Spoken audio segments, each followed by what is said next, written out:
రాజ్యసభలో ప్రధాని ఇప్పుడు లైవ్ చూద్దాం. लेकिन तब भी उतने संकटों के बावजूद भी, उतने जुल्म के बाद भी, हर प्रकार की मुसीबतों को झेलते हुए भी, मेरी तो मुसीबत ऐसी थी कि यहाँ किसी मिनिस्टर से मुझे अपॉइंटमेंट नहीं मिलती थी. वो कहते थे भाई आप जानते हो मेरी तो दोस्ती है, मैं फोन पे बात कर लूंगा, लेकिन कहीं फोटो वोटो निकल गए, ये डर रहता था. यहाँ मंत्रियों का डर ऐसा था. अब खैर उनकी मुसीबतें मैं समझ सकता हूं. मेरे यहाँ एक बार बहुत प्राकृतिक आपदा आई. मैंने उस समय प्रधानमंत्री जी को बड़ा रिक्वेस्ट किया कि आप आइए, एक बार जरा देख लीजिए. उनका कार्यक्रम बना. फिर साहब एक एडवाइजरी कमेटी बनी थी, शायद वहां से हुक्म आया तो कोई हेलीकॉप्टर से हवाई निरीक्षण करे वो तो मैं समझ सकता हूं. साहब वो कार्यक्रम बदल करके साउथ में किस राज्य में गए तो मुझे याद नहीं रहा, और बोले हम हवाई जहाज से ऊपर से देख लेंगे, हम गुजरात में नहीं आएंगे. मैं सूरत पहुंचा हुआ था, वो आने वाले थे. मैं जानता हूं आखिर में क्या हुआ होगा. तो आप कल्पना कर सकते हैं साहब, प्राकृतिक आपदा में भी मैंने ऐसी मुसीबतों को झेला है. लेकिन उसके बावजूद भी उस समय भी मेरा मंत्र था, आज भी मेरा मंत्र है कि देश के विकास के लिए राज्य का विकास, भारत के विकास के लिए गुजरात का विकास, और हम सबको इसी रास्ते पर चलना चाहिए.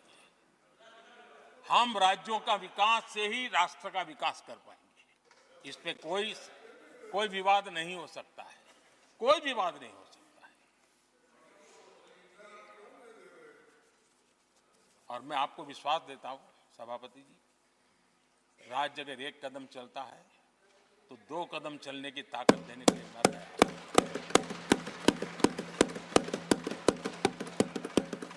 कोऑपरेटिव फेडरलिज्म क्या होता है, और मैंने तो हमेशा कहा कॉम्पिटिटिव कोऑपरेटिव फेडरलिज्म. आज देश को जरूरत है कॉम्पिटिटिव कोऑपरेटिव फेडरलिज्म. हमारे राज्यों के बीच में तंदुरुस्त स्पर्धा हो ताकि हम तेजी से देश में आगे बढ़े. एक सकारात्मक सोच के साथ हमको चलने की जरूरत है. और मैं ये राज्य में था तब भी इसी विचारों को लेकर के काम करता था, इसलिए चुपचाप सहता भी था. आदरणीय सभापति जी, कोविड एक उदाहरण है. इतना बड़ा संकट आया दुनिया का. ऐसे संकट के समय राज्य के मुख्यमंत्रियों के साथ 20 बैठकें की. उस कालखंड में एक एक बात का विचार विमर्श करके साथ लेकर के, और सभी राज्यों का सहयोग, एक टीम बन करके केंद्र और राज्य ने काम किया.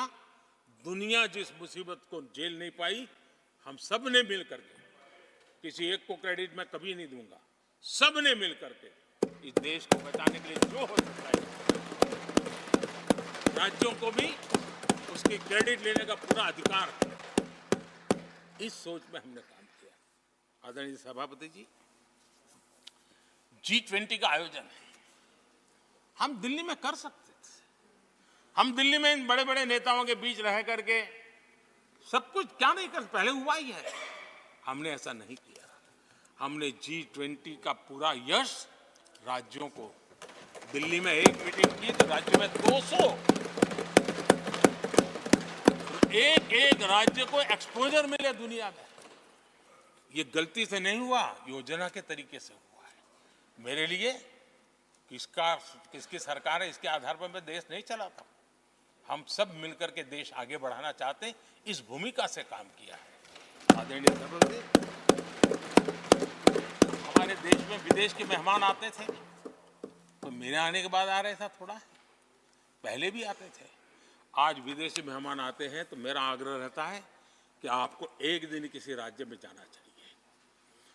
मैं उनको लेते के जाता हूं राज्यों में, ताकि उनको पता चले कि मेरा देश यानी दिल्ली नहीं है, मेरा देश चेन्नई में भी है, मेरा देश बेंगलुरु में भी है, मेरा देश हैदराबाद में भी है, मेरा देश पुरी में भी है, भुवनेश्वर में भी है, मेरा देश कलकत्ता में भी है, मेरा देश गुवाहाटी में भी है. पूरे दुनिया को मेरे देश के हर कोने का एक्सपोजर मिले, इसके लिए हम कोशिश करते हैं। वहां की सरकार का सहयोग असहयोग इसके तराजू पर नहीं तोड़ते। एक ईमानदारी से इस देश के भविष्य के लिए पूरे विश्व मेरे भारत को जाने, इसके लिए हम इस प्रयास करते हैं। और मैं अभी भी 26 जनवरी को इतना बड़ा काम रहता है, सबको मालूम है। उसके बाद भी मैं 25 तारीख को फ्रांस के राष्ट्रपति को राजस्थान की गलियों में घुमा रहा था। मैं दुनिया को पता चले कि मेरा राजस्थान ऐसा है।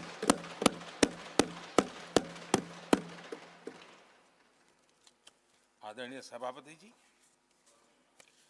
हमने एक बहुत बड़ा कार्यक्रम लिया जिसकी विश्व में एक मॉडल के रूप में चर्चा हो रही है, एस्पिरेशनल डिस्ट्रिक्ट। एस्पिरेशनल डिस्ट्रिक्ट की जो सफलता है ना, उसमें 80% भूमिका मेरे राज्यों के सहयोग की है। राज्यों ने जो सहयोग किया है, उन्होंने एस्पिरेशनल डिस्ट्रिक्ट की मेरी भावना को समझा है। आज उस एस्पिरेशनल डिस्ट्रिक्ट को आगे बढ़ाने के लिए 80% ताकत राज्यों से मिल रही है, डिस्ट्रिक्ट लेवल के अफसरों से मिल रही है। और जो राज्य, वो राज्य की औसत में भी आखिरी पायदान पे खड़े थे, वो आज नेशनल एवरेज के साथ कंपटीशन करने लगे। ये डिस्ट्रिक्ट कभी पिछड़ी डिस्ट्रिक्ट माने जाते थे। ये सबका सहयोग से हो रहा है। और इसलिए हमारे कार्यक्रमों की रचना ही सबको साथ लेकर के चलने की है और मिल करके देश के भविष्य को बनाने की है। आज देश का हर कोना, हर परिवार विकास के फल प्राप्त करे, ये हम सबका दायित्व है और हम उसी दिशा में जाना चाहते हैं। हम हर राज्य को उसका पूरा हक भी देना चाहते हैं। लेकिन मैं आज एक अहम मुद्दे पर मेरी पीड़ा व्यक्त करना चाहूंगा। आदरणीय सभापति जी, एक राष्ट्र हमारे लिए सिर्फ जमीन का टुकड़ा नहीं है, हम सबके लिए एक इकाई ऐसी है जो प्रेरणा देने वाली इकाई है। जैसे शरीर होता है, शरीर में जैसे अंगांगी भाव होता है, अगर पैर में कांटा लगे तो पैर ये नहीं कहता है, हाथ कभी नहीं सोचता है कि मुझे क्या, पैर को कांटा लगा है, पैर पैर का काम करेगा। पल भर में हाथ पैर के पास पहुंच जाता है, कांटा निकालता है। कांटा पैर को लगता है, आंख ये नहीं कहती कि आंसू मैं क्यों बहाऊं, आंसू आंख से निकलते हैं। हिंदुस्तान के किसी भी कोने में दर्द हो तो पीड़ा सबको होनी चाहिए। अगर देश का एक कोना, अगर शरीर का एक अंग अगर काम नहीं करता है तो पूरा शरीर अपंग माना जाता है। शरीर जिस प्रकार से, अगर देश का भी कोई कोना, देश का कोई क्षेत्र विकास से वंचित रह जाएगा तो देश विकसित नहीं हो सकता है। और इसलिए हमें भारत को एक अंगांगी भाव से देखना होना चाहिए, उसको टुकड़ों में नहीं देखना चाहिए। जिस प्रकार से हिंदी और भाषा बोली जा रही है, देश को तोड़ने के लिए, राजनीतिक स्वार्थ के लिए नए नैरेटिव गढ़े जा रहे हैं। एक पूरी सरकार मैदान में उतर करके भाषा गढ़ रही है। इससे बड़ा देश का दुर्भाग्य क्या हो सकता है? आप मुझे बताइए, झारखंड का कोई आदिवासी बच्चा अगर ओलंपिक के खेल के अंदर जाकर के मेडल लेकर आएगा तो क्या हम ये सोचते हैं कि तो झारखंड का बच्चा है? पूरा देश कहता है हमारा देश है। जब एक झारखंड का बच्चे में प्रतिभा देखते हैं और देश हजारों करोड़ रुपया, हजारों लाखों रुपया खर्च करके उसको अच्छे कोचिंग के लिए दुनिया के किसी देश में भेजता है, तो हम ये सोचेंगे कि खर्चा झारखंड के लिए हो रहा है, क्या देश के लिए नहीं हो रहा है? हम क्या करने लगे हैं, क्या भाषा बोलने लगे? इस देश का गौरव, हमारे यहां वैक्सीन, देश के करोड़ों लोगों को वैक्सीन का, हम ये कहेंगे वैक्सीन तो उस कोने में बनी थी इसलिए हक उनका है, देश को नहीं मिल सकती? कैसा सोच सकते हैं? क्या वैक्सीन उस शहर में बनी थी इसलिए देश के और भागों को इसका लाभ नहीं मिलेगा? ये सोचेंगे क्या? क्या सोच बन गई है? और एक राष्ट्रीय दल के अंदर से ऐसे विचार है, ये बहुत बहुत दुखद की बात है। मैं पूछना चाहता हूं आदरणीय सभापति जी, क्या अगर हिमालय कल कहना शुरू कर दें, हिमालय कल बोलना शुरू कर दें, ये नदियां मेरे यहां से बहती हैं, मैं तुम्हें पानी नहीं दे दूंगा, पानी का अधिकार मेरा है, देश का क्या होगा? देश कहां जाकर के रुकेगा? अगर जिन राज्यों में कोयला है वो कह दे कोयला नहीं मिलेगा, ये हमारी संपत्ति है, जाओ तुम अंधेरे में गुजारा करो, देश कैसे चलेगा? आदरणीय सभापति जी, ऑक्सीजन कोविड के समय हमारे यहां ऑक्सीजन की संभावनाएं पूर्वी कार्य में जो उद्योग है उसके साथ देश के पूरे देश को ऑक्सीजन की जरूरत थी। अगर उस समय पूरब के लोग कह करके बैठ जाते ऑक्सीजन को हम नहीं दे सकते, हमारे लोगों की जरूरत है, देश को कुछ नहीं मिलेगा, क्या होता देश का? उन्होंने संकट झेल करके भी देश को ऑक्सीजन पहुंचाया। देश के अंदर ये भाव तोड़ने का क्या प्रयास हो रहा है? क्या इस प्रकार से देश को हमारा टैक्स, हमारे मनी किस भाषा में बोला जा रहा है? ये देश के भविष्य के लिए नया खतरा पैदा करने वाली बात है।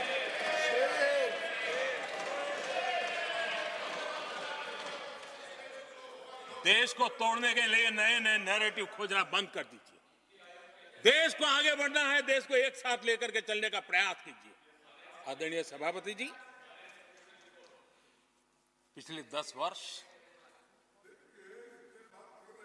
नीति और निर्माण के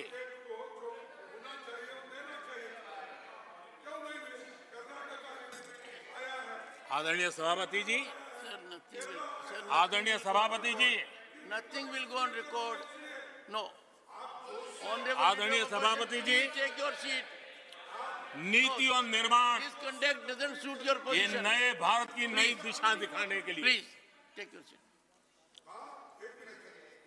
जो दिशा हमने पकड़ी, Please take your seat, sir. जो निर्माण कार्य हमने लिए हैं, बीते एक दशक में हमारा पूरा फोकस बेसिक सुविधाएं जरूर मिले उस पर हमारा ध्यान केंद्रित रहा है।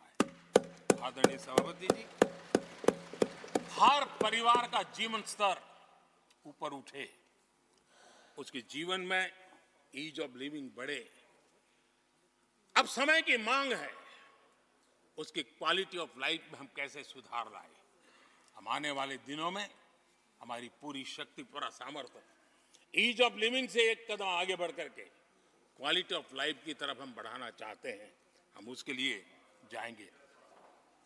आदरणीय सभापति जी, आने वाले 5 वर्ष न्यू मिडिल क्लास जो गरीबी से निकल करके बाहर आए हैं, ऐसे न्यू मिडिल क्लास को नई ऊंचाई और सशक्त बनाने के लिए हम अनेकविध कार्य को पहुंचाने के लिए पूरा प्रयास करने वाले हैं।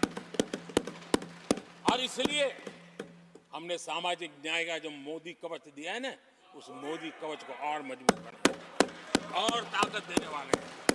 आदरणीय सभापति जी, आजकल जब हम कहते हैं कि 25 करोड़ लोग गरीबी से बाहर आए, तो ऐसा कुतर्क दिया जाता है कि 25 करोड़ बाहर आए तो फिर 80 करोड़ को खाना अनाज क्यों देते हो?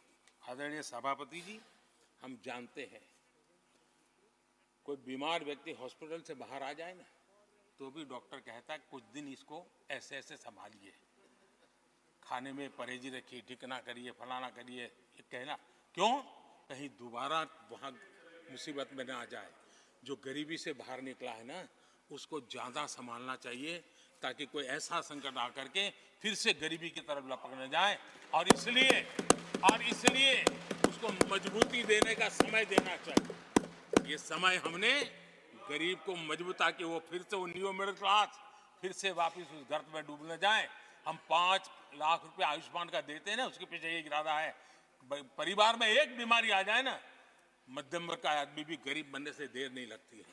और इसलिए गरीबी से बाहर निकलना जितना जरूरी है, उतना गलती से भी गरीबी की तरफ पीछे न चला जाए, उसके लिए ध्यान रखने की आवश्यकता है। और इसलिए हम अनाज देते हैं, अनाज देते रहेंगे, किसी को बुरा लगे या न लगे। 25 करोड़ गरीबी से बाहर निकले हैं, न्यू मिडिल क्लास हुए हैं, लेकिन मुझे समझ है, मैं उस दुनिया जी करके आया हूं, उनको जरूरत ज्यादा है। और इसलिए हमारी ये योजना जारी रहेगी। आदरणीय सभापति जी,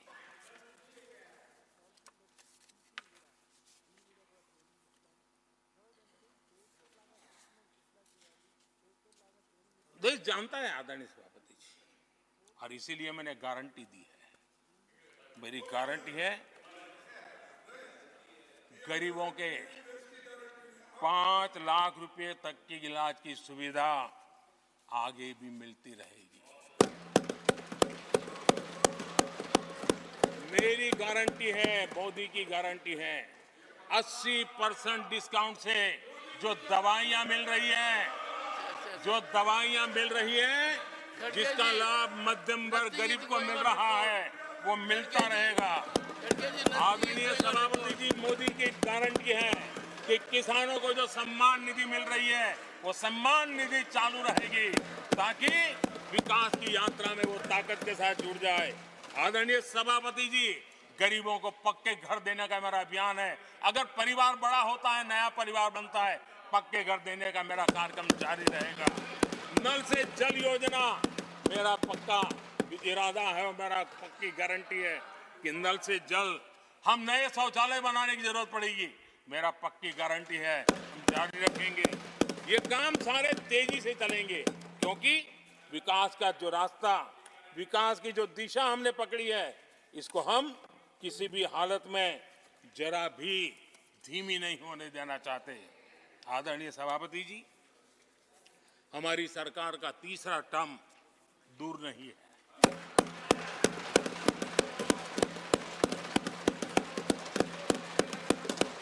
कुछ लोग इसे मोदी 3.0 कहते हैं।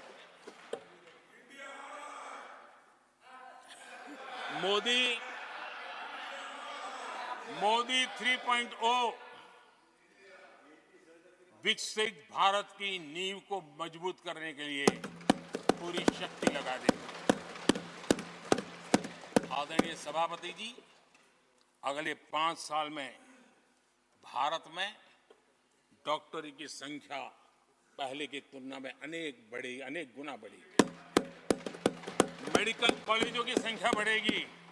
इस देश में इलाज बहुत सस्ता और सुलभ हो जाएगा। आदरणीय सभापति जी, अगले 5 साल में हर गरीब के घर में नल से जल का कनेक्शन होगा। आदरणीय सभापति जी, आने वाले 5 साल में उन गरीब को पीएम आवास जो देने हैं, एक भी वंचित नहीं रहे, इसका पक्का ख्याल रखा जाएगा। अगले 5 साल सोलर पावर से बिजली बिल जीरो, देश के कितने नागरिकों, करोड़ों नागरिकों को बिजली बिल जीरो। और ठीक अगर आयोजन करेंगे तो अपने घर पर बिजली बना करके बेच करके कमाई कर पाएंगे। ये अगले 5 साल का कार्यक्रम है। आदरणीय सभापति जी, अगले 5 साल देश में पाइप से गैस के कनेक्शन, पूरे देश में नेटवर्क बनाने का भरपूर प्रयास किया जाएगा। सभापति जी, आने वाले 5 साल हमारी युवा शक्ति का दम पूरी दुनिया देखेगी।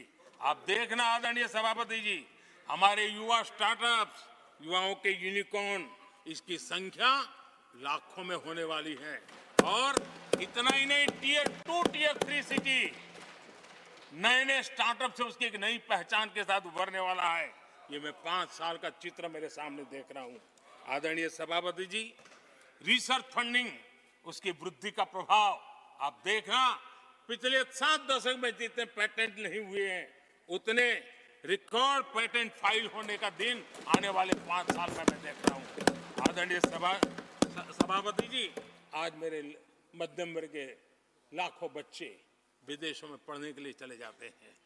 मैं वो स्थिति लाना चाहता हूं कि मेरे बच्चों के लाखों रुपए बच जाएं, मेरे देश के मध्यम वर्ग के सपने पूरे हो, बेस्ट यूनिवर्सिटी मेरे देश में हो, उच्चतम शिक्षा उनको मेरे देश में मिले और मेरे बच्चों का, उनके परिवार का पैसा बचे। उसलिए मैं कह रहा,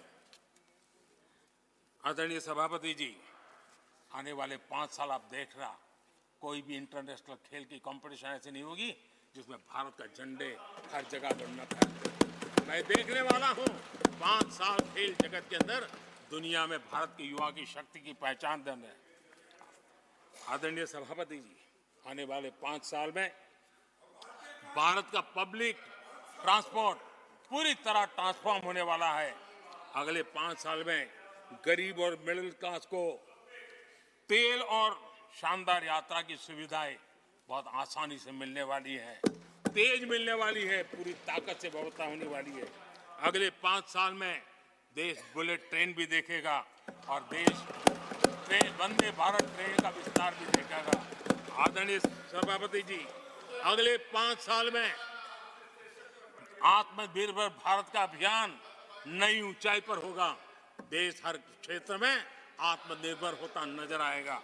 आदरणीय सभापति जी, आने वाले 5 साल में मेड इन इंडिया सेमीकंडक्टर दुनिया में हमारी गूंज होगी। इलेक्ट्रॉनिक हर गुड्स में वो चीप होगी जिसमें किसी न किसी भारतीय का पसीना होगा।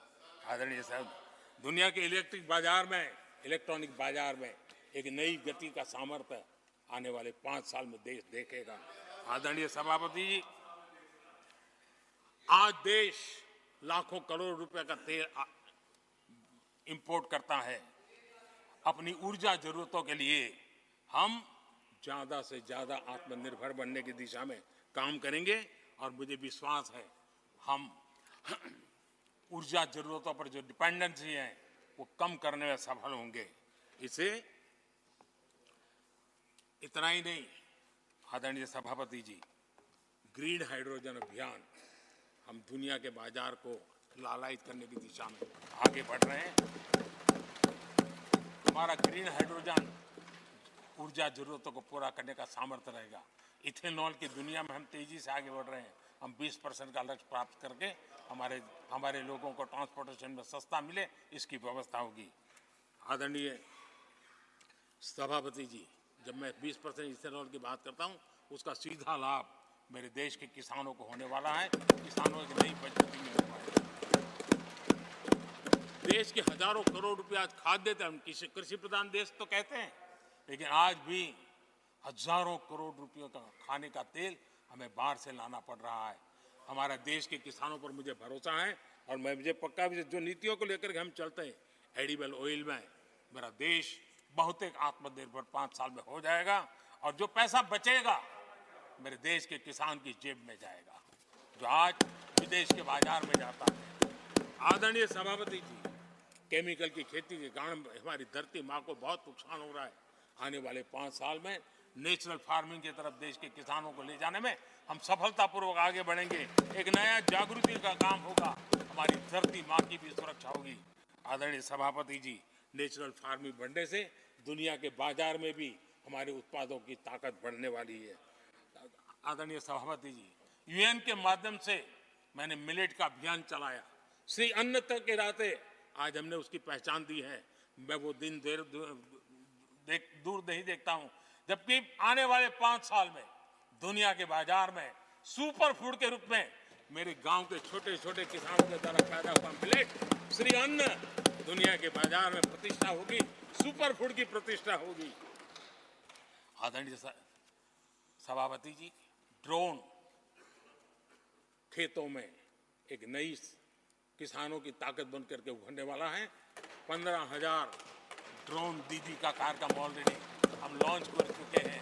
ये तो शुरुआत है, आगे बहुत सफलता दिखती है। आदरणीय सभापति जी, हम नैनो टेक्नोलॉजी को एग्रीकल्चर में लाने में प्रयोग अब तक सफल हुए हैं। हमने नैनो यूरिया में बहुत बड़ी सफलता पाई है, नैनो डीएपी की दिशा में सफलता पाई है और आज एक बोरी भर खातर लेकर के घूमने वाला किसान एक बोतल के खातर से काम चला लेगा, वो स्थिति दूर नहीं है। आदरणीय सभापति जी, सहकारिता क्षेत्र में हमने एक नई मिनिस्ट्री बनाई है। उसके पीछे इरादा है कि एक सहकारिता का पूरा जन आंदोलन नई ताकत के साथ उभरे और 21वीं सदी की आवश्यकता के अनुसार उभरे, उसको भी हम, और उसका सबसे बड़ा लाभ हम 2 लाख भंडारण का काम जो हाथ में लिया है, जब 5 साल के भीतर वो पूरा हो जाएगा, छोटा किसान को भी अपनी पैदावार को रखने की जगह मिल जाएगी। किसान तय करेगा किस भाव से बाजार में बेचना है, नहीं बेचना है। उसको जो बर्बाद होने का डर था वो खत्म हो जाएगा और किसान की आर्थिक ताकत बढ़ जाएगी। पशुपालन और मत्स्य पालन पक्का मैं कहता हूं नए रिकॉर्ड बनाने वाले। आज हमारे यहाँ पशु की संख्या है लेकिन दूध की उत्पादन कम है, हम इस स्थिति को बदल देंगे। फिशरिंग एक्सपोर्ट करने की दुनिया में हम बहुत बड़ी तेजी से विकास करेंगे, ये भी मेरा पूरा विश्वास है। हमने एफपीओ की जो रचना का प्रारंभ किया है, अनुभव बहुत अच्छा है। 5 साल के भीतर किसानों की एक नई संगठन की शक्ति और कृषि उत्पादन में वैल्यू की ताकत, ये लाभ मेरे देश के किसानों को अवश्य मिलने वाला है। आदरणीय सभापति जी, G20 की सफलता ने साफ कर दिया है और दुनिया में कोविड के बाद जो खुलापन आया, उस खुलापन का सबसे बड़ा लाभ हमने देखा है कि विश्व का ध्यान भारत की तरफ गया है और इसलिए एक बहुत बड़ा क्षेत्र टूरिज्म आने वाले दिनों में होने वाला है और जो सबसे ज्यादा रोजगार देने वाला है। आज विश्व के कई देश हैं जिसकी पूरी इकोनॉमी टूरिज्म पर निर्भर है। भारत में भी बहुत से राज्य ऐसे बन सकते हैं जो उनकी पूरी इकोनॉमी का सबसे बड़ा हिस्सा टूरिज्म होगा और वो दिन दूर नहीं है जिन नीतियों को लेकर के हम चल रहे हैं। भारत एक बहुत बड़ा टूरिस्ट डेस्टिनेशन बनने वाला है।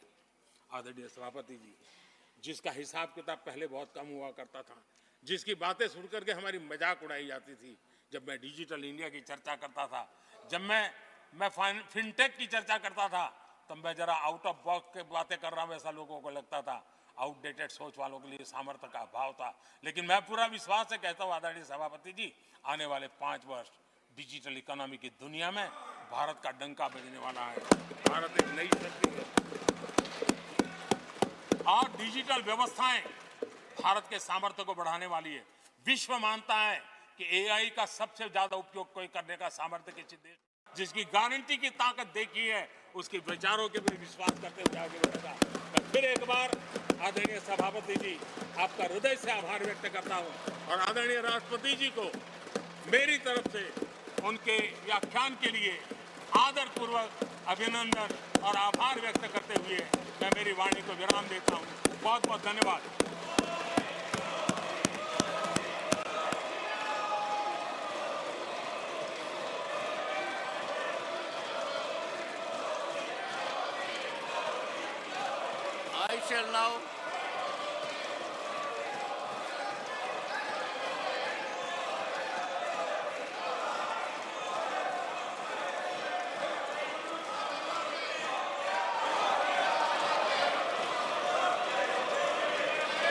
I shall now put the amendments which have been moved to vote. Amendments numbers 1 to 4 by Shri Tiruchi Shiva. Are you moving? Yes, sir. Are you moving? Moving, sir. As is amendments, I shall now put the amendments to vote. Those in favor, please say aye. Those against will please say no. I think noes have it, the noes have it, the noes have it. Amendment numbers 1 to 4 are negative. Amendment numbers 5 to 7 and numbers 18 to 23 by Shri M. Shanmugam. Shri M. Shanmugam, Moving, sir. you are moving. Moving. I shall now put the amendments to vote. Those in favor will please say aye. Those against will please say no. I think the noes have it. The noes have it. The noes have it. Amendment numbers 5 to 7 and numbers 18 to 23 are negative. Amendment numbers 14 to 17 by Shri Ilamaram Karim. Are you withdrawing? Moving. I shall now put the amendments to vote. Those in favor will please say aye. Those against will please say no. I think noes have it. The noes have it, the noes have it. Amendment numbers 14 to 17 are negative. Amendment numbers 25 to 34 by Dr. Ashok Kumar Mittal. Are you moving? I withdraw. Amendments are withdrawn. Amendment numbers 40 to 46 by Srimati J.B. Mather, Isam, not present. Amendment numbers 55 to 63 by Shri Santosh Kumar P. You are moving? Yes, I'm Sure about it? sure. Very much sure. I shall now put the amendments to vote. Those in favor will please say aye. Those against will please say no. I think noes have it.